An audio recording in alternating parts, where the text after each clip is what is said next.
मुख्यमंत्री नायब सिंह सैनी बुधवार को रोहतक दौरे पर रहे, जहां वे मस्तनाथ यूनिवर्सिटी के दीक्षांत समारोह में शामिल हुए और कार्यक्रम को संबोधित किया, जिसके जरिए उन्होंने विद्यार्थियों को बधाइयां और शिक्षकों को शुभकामनाएं दी।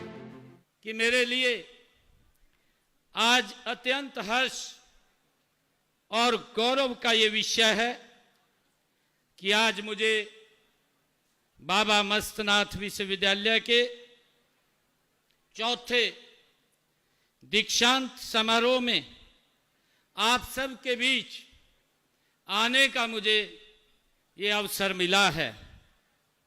दीक्षांत समारोह किसी शिक्षण संस्थान का, उसके लिए एक गर्व और गौरव का ये दिन होता है।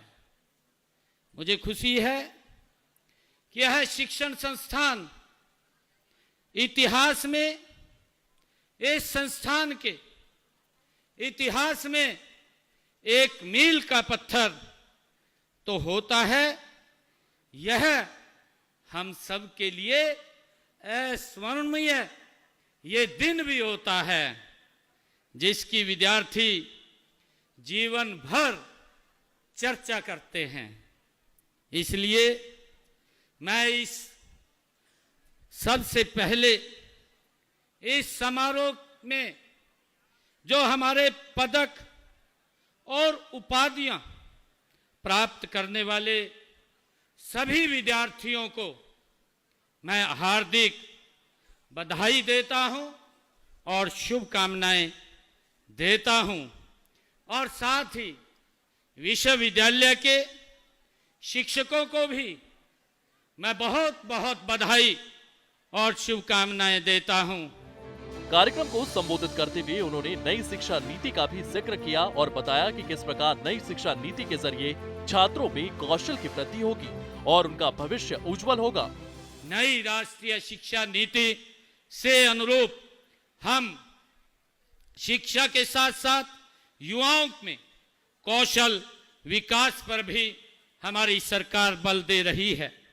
आज समय की मांग के अनुसार हमने स्कूल से लेकर महाविद्यालय तक की शिक्षा को कौशल के साथ जोड़ा है। स्कूलों में हमने NSQF, कॉलेजों में पहल योजना और विश्वविद्यालयों में इंक्यूबेशन सेंटर्स और तकनीकी संस्थाओं में उद्योगों की जरूरत के अनुसार प्रशिक्षण के लिए उद्योगों के साथ हमने MOU करने जैसे कारगर कदम निरंतर हमारी सरकार उठा रही है। प्रिय विद्यार्थियों, मैं प्रदेश में ऐसे शिक्षण संस्थान हम तैयार किए जा रहे हैं जिनमें नन्हे बच्चे की KG कक्षा से युवा विद्यार्थी की PG कक्षा तक शिक्षा प्रदान की जाएगी। इस प्रकार एक छत के नीचे संपूर्ण शिक्षा मिलेगी। हम इस तरफ गति से काम कर रहे हैं। इस दौरान सीएम सैनी ने प्रदेश सरकार के कामों का भी जिक्र किया और बताया कि बीते कई सालों में हरियाणा सरकार ने प्रदेश में कई विश्वविद्यालय खोले हैं, जिससे विद्यार्थियों को शिक्षा से वंचित न रहना पड़े और उन्हें अच्छी शिक्षा मिल सके। KG से PG स्कीम के तहत दाखिले भी किए गए हैं। हमारा प्रयास है कि प्रदेश के हर युवा को उसके घर के आसपास ही उच्चतर शिक्षा मिले।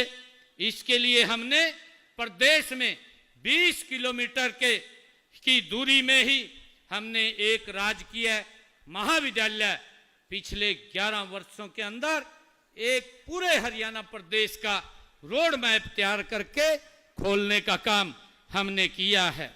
मुझे ये बताते हुए हरियाणा प्रदेश के अंदर हमने पिछले 11 वर्षों में 80 राजकीय महाविद्यालय खोले हैं और जिनमें 30 महाविद्यालय हमने लड़कियों के लिए खोले हैं। ग्रामीण क्षेत्र की हमारी हजारों बेटियां आज अच्छी शिक्षा प्राप्त इन राजकीय महाविद्यालयों में कर रही हैं। मुझे ये खुशी है कि हमने महाविद्यालयों की ये संख्या बढ़ा करके 185 ये की है। इसी तरह हमने पिछले 11 वर्षों में अपने कार्यकाल में प्रदेश में 13 नए विश्वविद्यालय खोले हैं। प्रदेश में मेडिकल कॉलेजों की संख्या भी हमने 6 से बढ़ा करके 17 की है। अब इनमें MBBS की जो सीटें हैं, जो पहले 2014 में जहां 700 होती थी, आज ये बढ़ करके 2435 हरियाणा के अंदर हो गई हैं। गौरतलब है कि हरियाणा सरकार शिक्षा के क्षेत्र में लगातार कई काम कर रही है, जिससे बच्चों का जीवन सुलभ हो सके और उन्हें अच्छी शिक्षा मिल सके, जिससे वे प्रदेश का नाम रोशन कर सकें। सूर्य समाचार के लिए रोहतक से दीपक भारद्वाज की रिपोर्ट।